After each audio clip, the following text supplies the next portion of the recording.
Salam,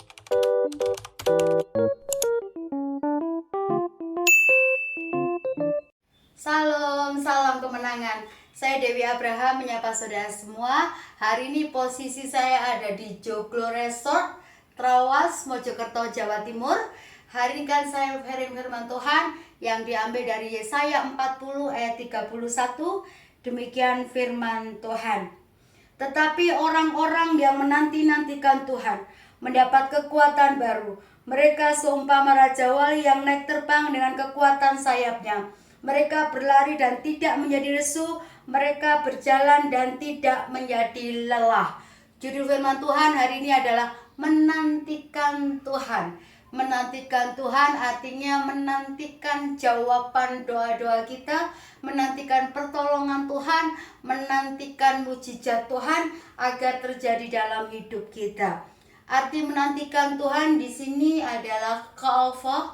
Ka'afah itu menantikan pertolongan Tuhan dengan penuh harapan. Umat Tuhan saat itu ada dalam pembuangan di Babel. Mengapa ini terjadi? Karena suatu kesalahan. Percaya begini, setiap kesalahan ada hukuman yang Tuhan harus berikan. Tapi percaya begini, pengampunannya senantiasa Dia berikan untuk kita yang mengakui dosa kita. Kita sebagai orang percaya, bagaimana memiliki sikap yang benar ketika menantikan Tuhan. Yang pertama, percaya bahwa dalam setiap persoalan ada maksud Tuhan. Kadang-kadang Tuhan harus mendisiplin kita ketika kita melakukan kesalahan supaya kita bertobat, supaya kita berubah. Supaya kita belajar percaya bahwa Tuhanlah pemegang kendali atas hidup kita. Terus yang kedua, bagaimana sikap kita dalam menantikan Tuhan? Tenang. Yang Tuhan mau ketika kita menghadapi badai persoalan, kita tenang. Jangan panik, jangan mudah panik. Yesaya 30:15b catat begini. Dengan tenang dan percaya terletak kekuatanmu. Ketika kita belajar tenang, percaya. Mazmur 138 ayat 2 catat begini. Ketika kita berseru, ketika kita percaya, Tuhan sedang menambahkan kekuatan baru di dalam hidup kita. Saya diberkati dengan kesaksian, ada satu artikel seorang bapak kehilangan jam tangannya. Karena panik jam tangan itu mahal, dia kenakan seluruh kekuatannya. Dia pakai scrub supaya jamnya ketemu. Tidak juga bisa ketemu. Terus dia pakai tangannya, dia bongkar-bongkar, tidak bisa ketemu juga. Yang ketiga dia pakai linggis, dibongkar pakai linggis dengan sekuat tenaga, tidak ketemu juga. Ketika temannya mengetahui hal itu, dia tanya, apa yang kamu cari? Saya mencari jam tangan saya yang hilang di tumpukan jerami. Temannya bilang gini, tenang saja, jangan pakai kekuatan kita sendiri, duduk tenang. Akhirnya dua orang duduk tenang. Ketika mereka tenang, tiba-tiba ada suara tik tik tik. Jam itu membunyikan suaranya. Selama kita panik, kita nggak akan bisa melihat pertolongan Tuhan terjadi dalam hidup kita.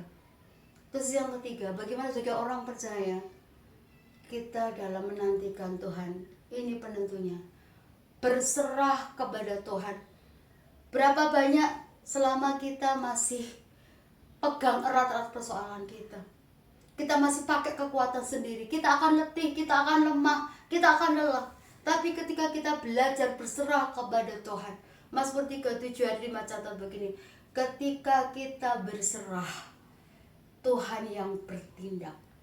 Ketika kita berserah, Tuhan yang ambil alih persoalan kita dan menyelesaikan persoalan kita. Bagian kita percaya, bagian kita tenang, bagian kita berserah. Karena begini, ketika kita berserah, Allah tidak akan pernah melupakan janji-janjinya. 2 Petrus 3:9 catat begini, Tuhan tidak lalai menepati janji-janjinya. Mungkin orang bisa menganggap lalai, mungkin orang bisa menganggap lupa, tapi Tuhan tidak akan pernah melupakan janji-janjinya. Karena Dia adalah Allah yang hidup, Allah yang iya dan amin. Saya diberkati kesaksian seorang anak kecil yang namanya Angelin, dipanggil Angie. anak ini orang tuanya pisah dan Angelin harus ikut papanya. Namanya seorang laki-laki merawat anak kecil umur 5 tahun repot. Dia hanya bertahan beberapa bulan, setelah itu dia sambil kerja ngomong anak tidak bisa lagi. Akhirnya papanya ambil keputusan, Angie maafkan papi taruh Angie di panti asuhan. Anak itu diantar ke panti asuhan, sebelum meninggalkan panti asuhan, papanya bilang gini, Angie, ketika kondisi ekonomi papi membaik, papi akan jemput Angie. Anak ini bilang gini, apakah pasti papi jemput Angie? Papinya bilang, papi janji, ketika papi sudah berhasil, papi jemput Angie. Apa yang terjadi saudara? Selama beberapa tahun, Angie menunggu. Dari usia Angie 6 tahun, 7 tahun, 8 tahun, tidak ada kabar. 9 tahun, usia ke-10 tahun, 5 tahun penantian, tidak ada kabar sama sekali. Tahun yang ke-10, tahun yang ke-5 maksudnya ketika Angie umur 10 tahun, Angie selalu pergi ke gerbang yang ada di panti asuhan. Dia bawa foto papanya, dia petik kembang dan bilang begini, papi akan jemput Angie. Dia pandangi foto itu. Teman-temannya bilang gini, Angie, papimu tidak akan mungkin jemput kamu, itu bohong, pasti papimu lupa, nggak mungkin jemput Angie. Angie bilang gini, aku tahu papiku nggak mungkin bohongnya aku, papi pasti jemput aku. Ketika Angie umur 11 tahun, hal yang sama tetap dilakukan. Setiap pagi pergi ke pintu gerbang, dia petik bunga, dia pandang foto papinya dan bilang gini, papi kapan jemput Angie? Angie percaya papi pasti jemput Angie. Semua temennya ngolok-ngolok dia, mengejek dia. Ketika usia Angie 12 tahun, hal yang sama tetap dilakukan. Pergi ke pintu gerbang, petik bunga, dan menunggu papinya di depan pintu gerbang. Usia 12 tahun, dari pagi Angie menunggu. Teman-temannya bilang begini, kamu sudah gila ya Angie, sampai kepala panti asuhan begini. Angie, jangan pikirkan papi lagi, kamu anak di sini, kami keluarga di sini. Angie cuma bilang, Angie percaya papi pasti jemput Angie. Dari pagi sampai kira-kira jam 3 sore disuruh masuk, Angie tidak mau. Pas jam 3 sore kurang lebih, ketika Angie setelah ambil bunga, dia duduk di situ, dia pandangi foto itu, tiba-tiba ada tangan kekar sentuh pundak Angie. Dan orang itu bilang gini, Angie, kamu ndak usah menanti lagi, ini papi. Angie menolehkan kepalanya, dia peluk papanya, dia menangis dan bilang gini, papi, Angie percaya kalau papi pasti kembali. Papinya Angie seorang manusia aja yang berjanji dia kembali. Apalagi kita percaya dalam penantian di dalam Tuhan tidak ada yang sia-sia. Kita akan pasti melihat mujizat Tuhan, melihat pertolongan Tuhan kalau kita menantikan Tuhan dengan tetap percaya, dengan tenang dan berserah kepada Tuhan.